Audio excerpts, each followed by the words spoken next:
Subscribe so I got a mailbox want to mail me some comics. So Jaime Foxx goes full Kanye. I wanted to title this Cucks and Pussies, but YouTube would just demonetize that, and there goes the $1.83. So Jaime Foxx and Nayo both came across the cultural Bolsheviks. They found out who's cracking the whip, and they immediately were put back in line. So Jaime Foxx, first of all, he got out of the hospital, I guess, because he didn't want to get the global warming treatment, but he was pressured. So he was hospitalized with a really bad case of climate change, and he had a rough bout with glaciers and inland seas. So he gets out of the hospital, and he looks half 1 foot in the grave when he got out. He lost half his color for some reason. Sort of kind of what looks like what CNN did with Joe Rogan when he came down with his case of climate change and he took the horse solution. They grayed out his face to make him look sick. So Rogan publishes his face as it normally looks, pink and healthy, even though he had a cold, I guess, from that, thing. And then CNN was like window in window, and you see the contracts like, whoa, media lies about everything. Yeah, their media is a filthy parasitical tool of the government. I think there's actually a name for that when government, media, and major corporations team up to oppress the people. Anyway, I mean, some of these names are kind of slippery because the meanings change depending on who's saying them. But if they're teamed up, all those billion-dollar, trillion-dollar private corporations, media, and government, they're all on the same side. Oh, that's horrible. That's something really, really bad. They're lying to you. Oh, no. They have your best interests at heart. When has that ever been true, you naive puppets?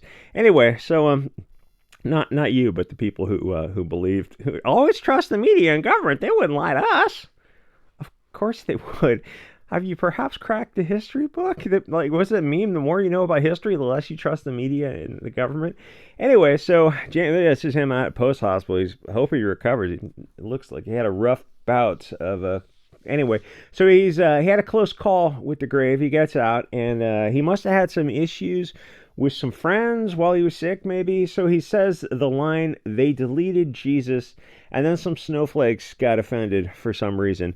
I read that. I assume that he meant his inner circle had done like a 30 pieces of silver and Judased him. Maybe he was mad about being pressured to take that global cooling thing and was pissed. Global warming, global cooling. No, it's okay, Winston. And he was pissed that he got sick with it, or maybe while he was sick, somebody screwed him out of a business deal. Something like that. It's like that just is part of being in Hollywood, is fair weather friends and businesses coming and going.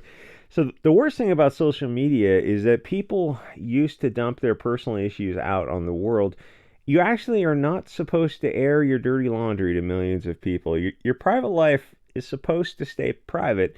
But it turns out that celebrities there's a lot of celebrities who are narcissistic, just hysterical idiots. Alyssa Milano, for example. Anyway, so a half a dozen snowflakes lose their mind over that statement you just saw, which is very innocuous. And they overreact to it on social media, but they overreact over every little thing. It's like welcome to Twitter, and honestly, it does them no favors, because sometimes it's better just to let things go so you don't bring more attention to something.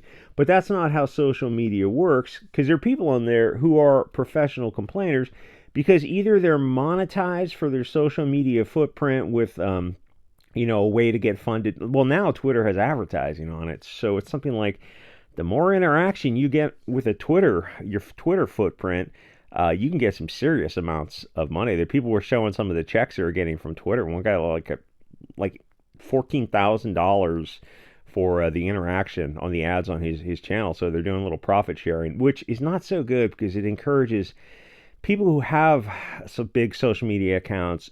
It encourages them to just add like the bait questions, just stupid bait questions. So that's a little bit of a problem, because when you type something dumb like that and you go like, yeah, but this question's worth $1,200, so they kind of I some examples they're just developmentally disabled.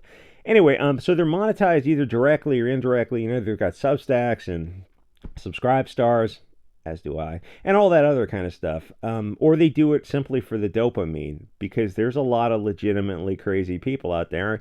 and all you need is a cell phone to get online. Anyway, so they're mad because I guess they have a different interpretation of history, but what you have is an impasse because you have two versions of history. So depending on how you interpret that statement, it could mean that your friends that betrayed you when you needed them the most, or the brutal power of a cold authoritarian state would delete a troublemaker at the drop of a hat, or that this group would cause the state to delete the troublemaker. It could mean anything. It just wasn't, it shouldn't have been a big deal.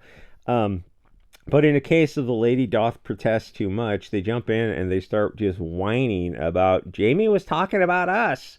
I didn't read it that way, and like I'm the first to make fun of people for their for whatever protected category they have, because it's funny. It's like Sarah Silverman who sees the road markings for water connections. There's, in case like you're an adult and you've never noticed, the people run around spray painting.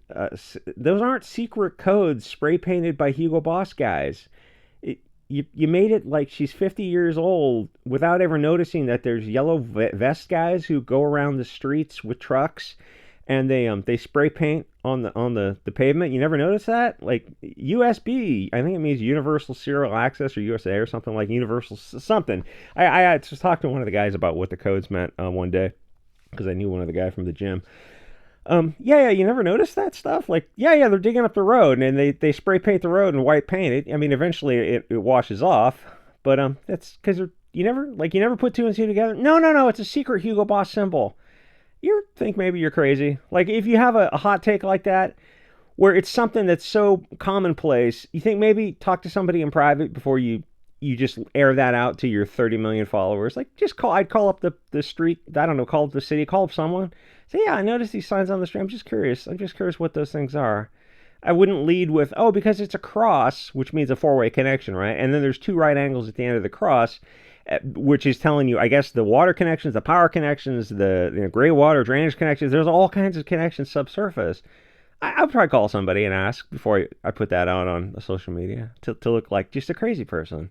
I mean, anyway, yeah, those aren't secret codes. It's like they wearing bright yellow vests for. How do you be that effing stupid?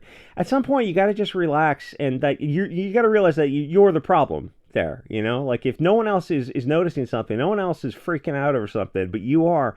Yeah, you're the problem. Maybe you're just being overly sensitive. She's the thing with Sarah Silverman. I read her book. She's not playing with the full deck. Like, I don't mean that hyperbolically. She's not all there. She's got some deep, deep issues. Anyway, so this Jaime Foxx guy goes out and apologizes because after he recovers from his carbon footprint issue, he still wants to work in Hollywood, and he doesn't want to have a Nick Cannon or a Kanye or a Kylie Irving situation with, God, what was that? I guess I probably can't repeat the name of the book. That's sold on Amazon. So Amazon is selling this book from one group of people to another group of people is what it is called. And there's a video. You can watch the video on Odyssey. And it's interesting, but it's, again, you read it and you're like, this just sounds crazy to me. A lot of this stuff sounds crazy. But also I wouldn't get worked up over it because, like, getting worked up over crazy people is friggin' bizarre. But Amazon was selling the book, and they go after this basketball player. I don't know if he was promoting it or if he had it like on a bookshelf or something, or he's tied into it somehow. But you go, yeah, so you're going after a basketball player who's a well-known public figure for sure, and he's worth, probably $50, $100 million. He's somebody. I'm sure he's a great basketball player. I don't follow sports ball because it's, all part of, the bread and circuses. But Amazon, Jeff Bezos, that's like, like hundreds of billions of dollars. Like, wouldn't you go talk to Amazon about it and not go after somebody further down the ladder? No, because we can't get a hold of Amazon Jeff Bezos. He would just ignore us, so we have to go after somebody that we can threaten. That feels really cowardly to me. And also, like, I know neither one of those communities is listening to this, but if I'd be like, some things you just want to let go. You don't want to bring attention to. I mean, I could say that because, like, I know they're not listening. Like, they'd be the last people to listen to this channel. But anyway, and so those guys had to not Kanye or Gina Carano. Kanye and Gina Carano opted out of attending the struggle sessions. But the other guys, Nick Cannon, who's not a big, I guess he's a rapper. I always assume everyone's always into like rap or basketball or something. That's kind of it's like when you don't know a line from something, what was it? Henry Rider Haggard in the book, he said he attributed all his knowledge. If he had to quote a line from something, it was either coming from the Bible or Shakespeare, because those were his only two reference points. Everything you say is istophobic. I know. As the words leave my mouth, I realize that. But anyway, so like those guys had to attend struggle sessions and do public mea culpas to maintain staying in the good graces. Otherwise, they were going to lose, whatever endorsements they had. And it's like, oh yeah, this is worth tens of millions of dollars. Like, okay, let me get my knee pads out and lube up. Anyway, they found out. Like, comment, subscribe. See you guys all next episode, maybe.